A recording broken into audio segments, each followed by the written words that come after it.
Bismillahirrahmanirrahim.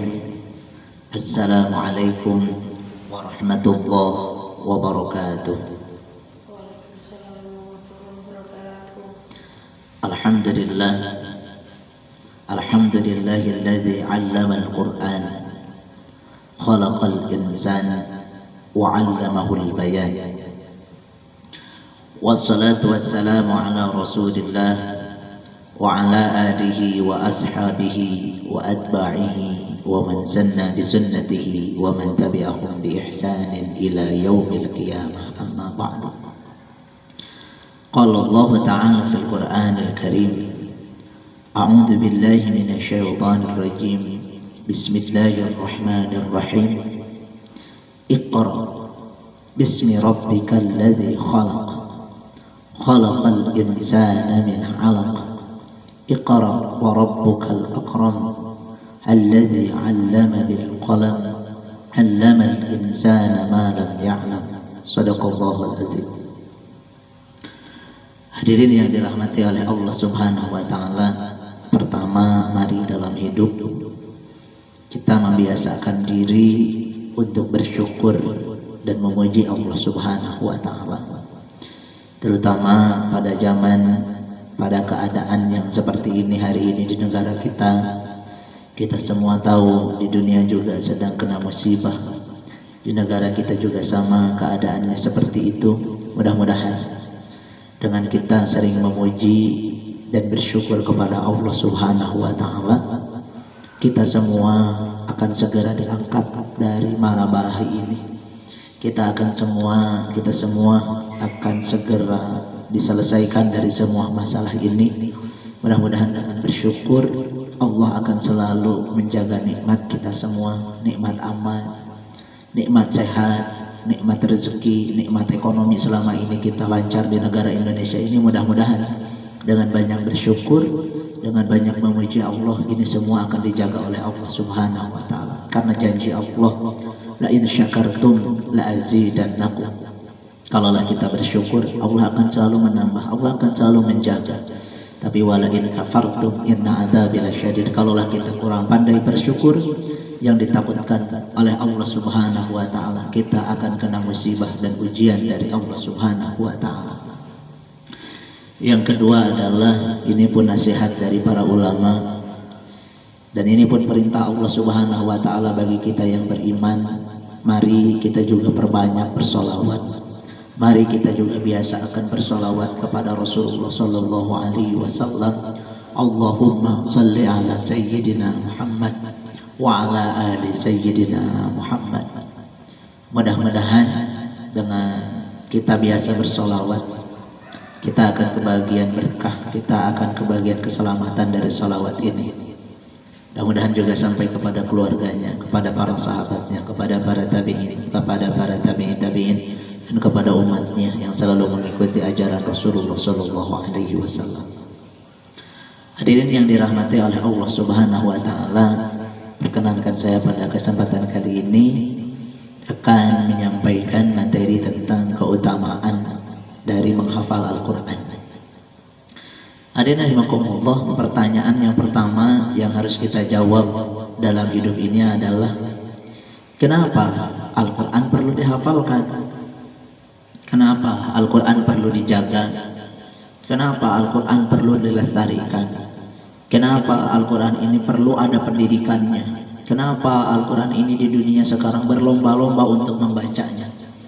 Hadirin rahimakumullah, kalaulah kita mengaku agama Islam, kalaulah kita mengaku pengikut Rasulullah sallallahu alaihi wasallam, kalaulah kita ingin mengamalkan sunnah ajaran Rasulullah sallallahu alaihi wasallam, salah satu kuncinya adalah ada di dalam Al-Quran. Salah satu kuncinya adalah Al-Quran. Kenapa demikian? Kita bisa melihat yang pertama adalah dari segi sejarah. Apa sih pekerjaan utama Rasulullah sallallahu alaihi wasallam? Apa sih tugas Nabi Muhammad sallallahu alaihi wasallam? Apa sih yang dipakai oleh Rasulullah sallallahu alaihi wasallam? Apa sih yang diamalkan oleh Rasulullah sallallahu alaihi wasallam? Jawabannya adalah Al-Qur'an. Karena Siti Aisyah sempat mengatakan ketika ditanya, Rasulullah sudah meninggal, bagaimana Rasulullah? Kata Siti Aisyah radhiyallahu anha mengatakan Rasulullah adalah Al-Quran yang berjalan. Kenapa alasannya? Kita tahu Rasulullah Shallallahu Alaihi Wasallam mengawali nabinya dengan diberikan wahyu pertama oleh Allah Subhanahu Wa Taala, yaitu surat Al-Alaq. Kita juga tahu selama kehidupannya Nabi Muhammad Shallallahu Alaihi Wasallam adalah menerima wahyu dari Allah, lalu menyampaikan, lalu mengajarkan. Dan kita juga tahu berakhirnya tugas Rasulullah sebagai Nabi, berakhirnya tugas Rasulullah sebagai Rasul, yaitu dengan berakhirnya wahyu yang diturunkan oleh Allah Subhanahu Wa Taala. Jelaslah dari kesimpulan ini bahwa Rasulullah Shallallahu Alaihi Wasallam selama hidupnya menjadi Nabi, menjadi Rasul adalah menerima wahyu dari Allah Subhanahu Wa Taala, lalu menyampaikan wahyu dari Allah Subhanahu Wa Taala, lalu wahyunya selesai, Rasulullah pun tugasnya selesai. Jadi pekerjaan Rasulullah, apa yang disampaikan Rasulullah selama beliau menjadi Nabi, selama beliau menjadi Rasul adalah wahyu dari Allah Subhanahu Wa Taala, yang bentuknya nanti ada yang teksnya langsung, yang tajwidnya langsung adalah berupa Al-Quran dari Allah Subhanahu Wa Taala. Adapun yang nanti perkataannya dari Rasulullah, teksnya dari Rasulullah Shallallahu Alaihi Wasallam, yaitu sunnah atau disebut hadis Rasulullah Shallallahu Alaihi Wasallam. Hadirin yang dirahmati oleh Allah Subhanahu Wa Taala, dan di akhir hayat kehidupan Rasulullah Shallallahu Alaihi Wasallam, beliau mewariskan kepada kita, beliau mewasiatkan kepada kita tentang Al-Quran ini. Apa yang diwasiatkan oleh beliau? Taraktu fikum amrayni, aku meninggalkan buat kalian, buat kita semua, buat umatnya, yaitu dua hal. Idza tamassaktum bihima, kalau dua hal itu selalu kita pegang, kalau dua hal itu selalu menjadi rujukan kita, kalau dua hal itu selalu kita amalkan, lan tadillu abada, maka kita dijamin oleh Rasulullah Shallallahu Alaihi Wasallam tidak akan pernah tersesat selamanya. Kita tidak akan terhindar, kita akan terhindar dari kehidupan-kehidupan yang jelek, karena ini adalah panduan Allah Subhanahu Wa Taala yang disampaikan kepada Rasulullah, lalu Rasulullah meninggalkan buat kita semua, yaitu berupa Al-Quran dan Sunnah Rasulullah Shallallahu Alaihi Wasallam. Hadirin rahimakumullah, kenapa hari ini Al-Quran banyak sekali digandrungi oleh orang? Kenapa hari ini Al-Quran menjadi syarat kalau untuk beasiswa? Di dunia banyak sekali perlombaan, anak-anak banyak sekali yang menghafal Al-Quran, lembaga-lembaga banyak sekali yang membuka tentang program Al-Quran. Karena kalaulah kita melihat dari segi keuntungan, kalau adalah melihat segi dari keutamaan, banyak sekali keutamaan Al-Quran yang akan bisa kita dapatkan kalaulah kita termasuk menjadi salah satu ahli Al-Quran. Kalau kita melihat keutamaan dari segi batiniah, itu luar biasa. Al-Quran itu bisa menjadi petunjuk, Al-Quran itu bisa menjadi obat, Al-Quran itu bisa menjadi nasihat. Kalaulah kita melihat dari unsur dunia, Al-Quran itu bisa menjadi sumber ilmu. Ilmu apapun ada dalam Al-Quran. Ketika mengatakan ilmu apa, kitab apa, kitab ekonomi terbaik, ada rujukannya di dalam Al-Quran. Kitab fikih apa yang menjadi rujukan terbaik, yaitu Al-Quran. Kitab tauhid apa yang menjadi rujukan terbaik, yaitu Al-Quran. Kalau kita bertanya tentang ilmu-ilmu yang lain, yang pasti tidak akan ada keraguan di dalamnya, yaitu adalah sumbernya Al-Quran. Karena Al-Quran ini adalah wahyu Allah Subhanahu Wa Taala. Sudah 1400 tahun Al-Quran mampu membuktikan eksistensinya, didebat, dihina, dicaci, dilecehkan, tapi Al-Quran tidak pernah kalah, tapi Al-Quran tidak pernah runtuh, teorinya tidak pernah ada yang bisa membantah, sampai satu huruf pun sudah 1400 tahun tidak ada yang pernah berkurang dari Al-Quran ini. Itu keutamaan Al-Quran.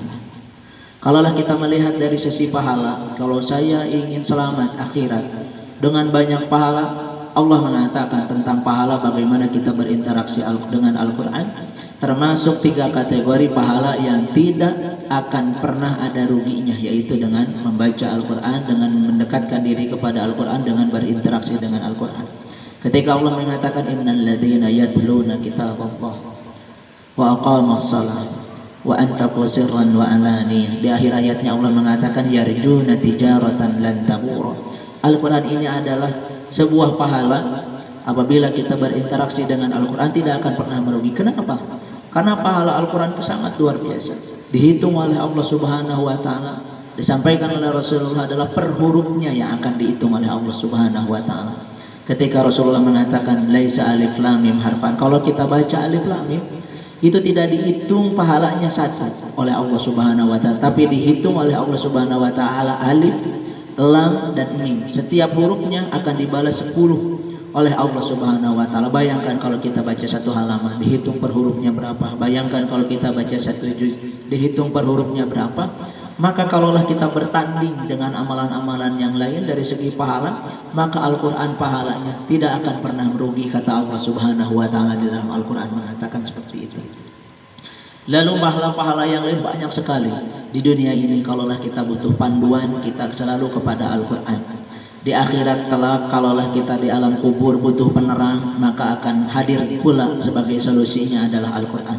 Di yaumul qiyamah, kalaulah kita ingin mendapatkan syafaat, mendapatkan penolong, mendapatkan naungan, mendapatkan payung di padang mahsyar kelak, maka solusinya adalah Al-Quran. Kalau kita ingin memiliki kebanggaan di hadapan Allah, dipanggil oleh Allah langsung, diberikan mahkota, solusinya adalah Al-Quran. Kalaulah kita di derajat surga ingin naik, kata hadis Rasulullah SAW, Iqra wartaqi, naiklah derajat surga kamu inda akhiril ayat, sebagaimana terakhir ayat yang kita bacakan di dunia. Semakin banyak kita membaca Al-Quran, semakin banyak pula, semakin tinggi pula derajat surga kita di akhirat kelak. Hadirin rahimakumullah, sudah banyak keutamaan Al-Quran. Dari segi keutamaan yang lain, terbaik, sebaik-baik orang adalah orang yang belajar Al-Quran, orang yang mengajarkan Al-Quran, orang yang berinteraksi dengan Al-Quran. Kalaulah kita juga mengatakan yang lain tentang sebaik-baiknya manusia yang belajar Al-Quran, sampai Rasulullah mengatakan la hasada ala isnaini, jangan iri kita kepada ahli-ahli yang lain. Kata Rasulullah, irilah salah satunya adalah kepada ahli Al-Quran yang selalu membaca Al-Quran baik siang ataupun malam. Oleh sebab itu banyak sekali keutamaan Al-Quran. Kalaulah kita lihat, kalaulah kita teliti dalam kitab-kitab, dalam hadis, itu banyak sekali keutamaan Al-Quran. Tapi pertanyaannya adalah, siapa yang akan mendapatkan keutamaan ini? Betul Al-Quran ini banyak manfaatnya, betul Al-Quran ini banyak pahalanya, betul Al-Quran ini luar biasa sekali, dan ini adalah warisan Rasulullah, dan ini adalah sumber syariat yang pertama yang selalu dijadikan rujukan oleh umat Islam, betul. Tapi siapa yang akan mendapatkan manfaat itu? Siapa yang akan mendapatkan pahala itu? Hadirin rahimakumullah, fungsi dari Al-Quran diturunkan oleh Allah Subhanahu wa Ta'ala adalah untuk dibaca. Sebagaimana Allah Subhanahu wa Ta'ala mengatakan dari wahyu yang pertama kali ketika Al-Quran diturunkan adalah Iqra bismi rabbikal ladzi khalaq. Baca. Al-Quran ini untuk dibaca. Bagaimana Allah mengatakan dalam ayat yang lain, alima an lam tuhsuhu, alima an sayakunu minkum marḍa wa akharuna yadribuna fil ardi yabtaguna min fadlillah wa akharuna yuqatiluna fi sabilillah. Allah tahu kita itu bisa sakit, alima an sayakunu minkum marḍa wa akharuna yadribuna fil ardi yabtaguna min fadlillah. Allah tahu kita itu sibuk bekerja, yabtaguna min fadlillah wa akharuna yuqatiluna fi sabilillah. Allah tahu kita itu sibuk berdakwah, kita itu sibuk kemana-mana menyebarkan agama Islam, mengajarkan agama Islam. Tapi kata Allah dalam terakhir surat Al-Muzammil, Allah mengatakan faqra'u ma tayassara minhu. Kalau bisa kita sakit, kita sibuk kerja, kita sibuk dakwah, kita sibuk mengajar, kita sibuk apapun, jangan pernah meninggalkan untuk membaca Al-Quran. Jangan pernah meninggalkan untuk tidak berinteraksi dengan Al-Quran.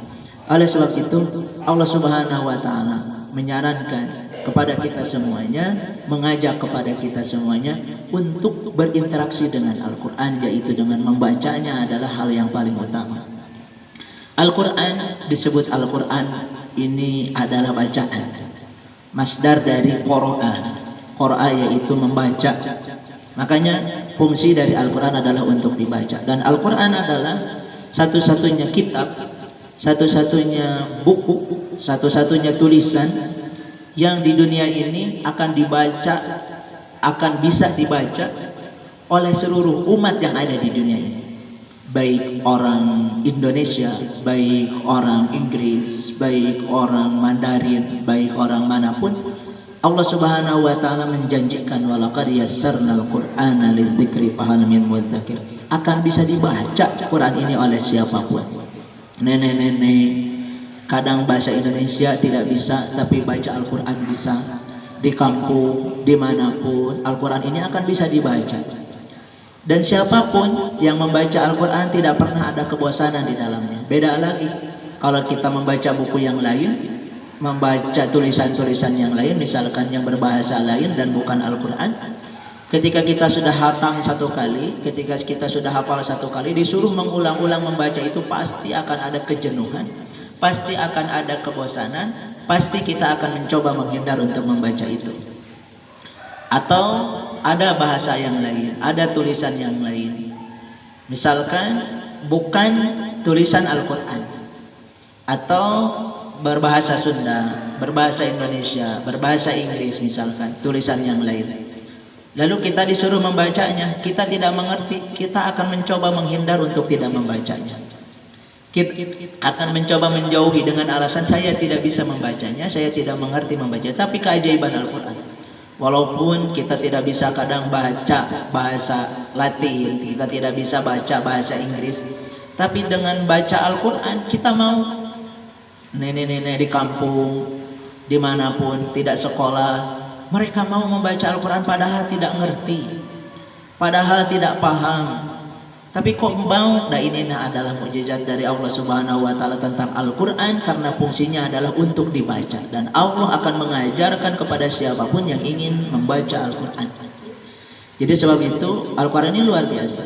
Terus kalau kita lihat, ada kitab yang lain, ada tulisan yang lain. Misalkan sudah berumur 100 tahun, sudah berumur 300 tahun, sudah berumur 500 tahun, rata-rata sudah tidak ada yang bisa membacanya.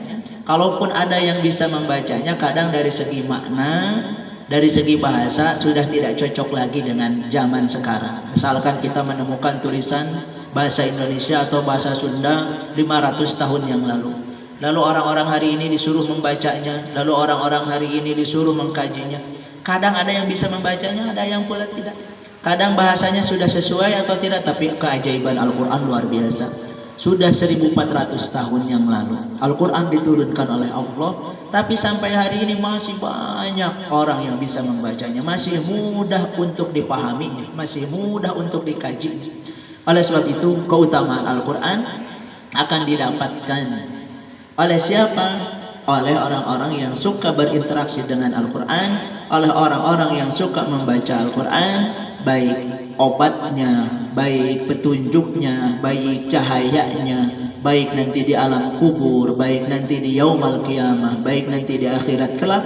Siapa yang akan mendapatkan keutamaan Al-Quran yang sudah disebutkan oleh Allah, oleh Rasulullah, oleh para ulama, yaitu orang-orang yang sering berinteraksi dengan Al-Quran, orang yang sering membaca dengan Al-Quran, orang yang terus dia kehidupannya suka berinteraksi dengan Al-Quran. Jadi rahimakumullah, pertanyaan berikutnya adalah, siapakah orang yang akan sering berinteraksi dengan Al-Quran? Siapakah yang Allah ketika mengatakan ya ayyuhal muzammil qumil laila illa qalila nisfahu aw inqus minhu qalila aw zid alaihi wa rattilil qur'ana tartila. Bangun, kata Allah, tengah malam. Tengah malam. Kalau enggak kurangi sedikit. Kalau enggak aw zid alaihi, tambahlah jam 2, jam 3 kita bangun. Buat apa? Warattilil qur'ana tartila. Buat salat tahajud, qumil laila illa qalila, buat bangun lalu mendirikan salat tahajud lalu membaca Al-Qur'an. Pertanyaannya, siapa yang akan bisa membaca Al-Qur'an? yang bertahajud dari tengah malam, lalu dia bisa bertahajud 2 jam, 3 jam, seperti Rasulullah. Beliau tahajud luar biasa. 1 rakaatnya saja sempat diceritakan oleh Hudzaifah ibn Yaman tentang bagaimana tahajudnya Rasulullah. Dalam 1 rakaat Rasulullah, pernah Rasulullah menyelesaikan yang pertama surat Al-Baqarah. Belum selesai, kata Hudzaifah, mudah-mudahan kalau sudah selesai Al-Baqarah, selesai ruku cepat Rasul. Ternyata enggak, dilanjutkan dengan surat An-Nisa. Lalu dilanjutkan lagi dengan surat Ali Imran. Hampir Rasulullah melaksanakan sholat 1 rakaatnya 5 juz. Kita kalau ingin bisa mengikuti Rasulullah tahajud dari tengah malam, membaca Al-Qur'annya banyak, berdiri sampai subuh kita melaksanakan tahajud. Kalaulah ingin seperti itu, kita mau tidak mau harus menjadi penghafal Al-Qur'an. Kalau hafalan kita misalkan sampai at-takasur, kita ingin tahajud dari tengah malam, baru aja 15 menit sudah habis hafalan kita. Paling kita mengulang-ulang hafalan itu. Kalaulah kita sambil baca Al-Quran, kita tidak akan bisa konsentrasi sepenuhnya dalam sholat. Tapi kalau kita menjadi para penghafal Al-Quran, niscaya kita akan bisa menjadi para ahli tahajud, para ahli penikmat sholat dengan bacaan Al-Quran yang sangat panjang, seperti yang dikatakan oleh Allah Subhanahu wa Ta'ala, qumil laila illa qalila nisfahu aw inqus minhu qalila. Untuk apa? Warattilil Qur'ana tartila. Kita akan banyak mendapatkan nasihat dari Al-Quran kalaulah kita menjadi para penghafal Al-Quran. Kalau di bulan Ramadan, sebentar lagi kita akan Ramadan, banyak dikatakan para ulama menyelesaikan tilawah 60 kali hatam. Para ulama menyelesaikan 1 kali 1 hari hatam Al-Quran. Siapakah yang akan mendapatkan itu? Orang-orang yang hafal Al-Quran. Kalau kita belum hafal Al-Quran, kita ingin 50 kali hatam, kita ingin 60 kali hatam. 1 hari kita ingin hatam 30 juz. Kalau kita belum hafal Al-Quran itu akan berat. Kalaupun kita bisa melaksanakannya, akan banyak tajwid yang dilewat, akan banyak bacaan yang tidak sesuai, akan banyak bacaan yang tidak benar. Tapi kalau kita menjadi para penghafal Al-Quran, itu akan mudah baca Al-Quran itu. Bahkan 15 menit, 20 menit sudah dapat 1 juz kalau kita menjadi para penghafal Al-Quran. Makanya kalaulah kita ingin, nanti kalau kita ingin jadi ahli fikih, lihat siapakah ulama-ulama yang menjadi ulama besar ketika menjadi ahli fikih. Siapakah ulama-ulama besar ketika menjadi ahli sains. Siapakah ulama-ulama besar yang menjadi ahli-ahli di dalam agama? Rata-rata adalah para penghafal Al-Quran. Kenapa? Kalau sudah hafal Al-Quran, lalu kita mengkaji sebuah kitab, lalu kita menemukan sumbernya dari Al-Quran, kita akan tahu di mana letaknya surat ini, surat berapa, bagaimana, dan kita sudah hafal. Itu akan mempermudah kita dalam belajar. Kita baca kitab fikih, di dalam fikih nanti ini adalah sumbernya, ayat ini di surat ini kita hafal. Ini kalau kita baca buku tauhid di sini sumbernya, kita akan hafal, dan itu akan cepat sekali untuk proses menjadi para ulama kalau kita sudah menghafal Al-Quran. Beda lagi kalau kita enggak hafal Al-Quran, di sini suratnya, surat ini kita di mana, nanti kita tidak tahu, lalu suatu saat lupa lagi. Kita tidak tahu, mencari lagi, menghafal lagi, lupa lagi. Beda lagi kalau kita menjadi para penghafal Al-Quran, di sini kita langsung tahu. Ada yang menjelaskan sedikit, kita langsung tahu maknanya. Itu sangat bermanfaat sekali untuk menghafal Al-Quran. Kalau ada yang bertanya, dari mana dalil menghafalkan Al-Quran? Emang dicontohkan? Saya ingin tanya, bagaimana zaman Rasulullah? Apakah Rasulullah membaca Al-Quran berdasarkan teks? Bagaimana para sahabat? Kalau para sahabat ketika diminta Rasulullah, para sahabat bacakan Al-Quran kepada saya, apakah para sahabat membacanya melalui teks? Tidak, karena ketika itu belum ada yang berupa tulisan Al-Quran secara lengkap. Tapi ketika itu Rasulullah bagaimana berinteraksi dengan Al-Quran? Karena hafal. Para sahabat yang menerima Al-Quran dari Rasulullah hafal. Semuanya hafal karena belum ada tulisan ketika itu. Tulisan itu ada ketika zaman Abu Bakar pertama kali, dan itu pun tidak disebarkan. Zaman Umar bin Khattab, zaman Utsman bin Affan baru dicetak pertama kali, diperbanyak pertama kali, ditulis, disebarkan ke berbagai negara ketika itu. Dan sebelum itu semua para sahabat Al-Qur'annya dihafal. Kalau kita bertanya mana dalil dari menghafal Al-Qur'an, itu dihafal oleh Rasulullah, oleh para sahabat. Yang disebut para sahabat membacakan Al-Qur'an, yang disebut para sahabat bertilawah Al-Quran, yang disebut para sahabat bertahajud dengan Al-Quran, tidak ada yang dibaca, tapi semuanya dihafal. Semuanya dihafalkan. Dan siapa yang akan paling banyak berinteraksi dengan Al-Quran adalah para penghafal Al-Quran. Karena kalau para penghafal Al-Quran tidak banyak bertilawah, tidak banyak memurajaah, tidak banyak berinteraksi dengan Al-Quran, dia akan hilang hafalannya, dia akan segera hilang hafalannya. Kenapa? Karena Rasulullah hafalan Al-Quran itu paling liar, melebihi unta yang paling liar. Sedikit saja kita melek, tidak murajaah, tidak menjaga diri, maka kita akan cepat hilang dari hafalan Al-Quran itu. Oleh sebab itu, keutamaan menghafal Al-Quran ini sangat banyak sekali. Kalaulah kita tadi ingin mendapatkan keutamaan Al-Quran yang banyak, kalaulah kita ingin bisa membaca Al-Quran yang banyak, kalaulah kita ingin istiqomah berinteraksi dengan Al-Quran, kalaulah kita ingin dawam berinteraksi dengan Al-Quran, kalaulah kita tidak ingin pernah putus dengan Al-Quran, pertama kali kalau bisa jadilah para penghafal Al-Quran. Bahkan kalau kita ingin menjadi ahli sanad dalam Al-Quran, syarat yang paling tinggi adalah kita harus menjadi hafal Al-Quran mungkin 30 juz dan mengambil sanad kepada Rasulullah SAW melalui para ahli-ahli qiraah. Itu adalah para penghafal Al-Quran. Kalau kita belum hafal Al-Quran, kita akan disangsikan dari pengambilan sanad tersebut. Oleh sebab itu, mari saya mengajak pada kesempatan kali ini kepada kita semua, jadilah para penghafal Al-Quran, jadikan anak-anak kita menjadi para penghafal Al-Quran. Mudah-mudahan kalau sudah sejak kecil SD SMP sudah menjadi penghafal Al-Quran, ini semuanya akan bermanfaat buat masa depan mereka, ini akan bermanfaat buat kehidupan mereka. Mereka akan mendapatkan manfaat dari Allah Subhanahu wa Ta'ala, mereka akan mendapatkan pahala dari Allah Subhanahu wa Ta'ala, mereka akan senantiasa berinteraksi dengan Al-Quran, dimudahkan oleh Allah Subhanahu wa Ta'ala. Oleh sebab itu, mari pada kesempatan kali ini mengajak kepada hadirin semuanya untuk berinteraksi terus dengan Al-Quran, untuk terus mengkaji Al-Quran, untuk terus menghafalkan Al-Quran. Mudah-mudahan Allah berkenan memberikan suatu saat kepada kita nikmat untuk hafal Al-Quran. Kalau ingin hafal, mulailah dari sekarang. Walaupun satu ayat satu hari, satu baris satu hari, insya Allah kalau kita istiqomah 10 tahun akan selesai. Tapi kalau kita tidak pernah memulai, 10 tahun kita ketemu belum hafal Al-Quran, 20 tahun kita bertemu belum hafal Al-Quran. Kenapa? Karena tidak pernah dimulai oleh dari hari ini.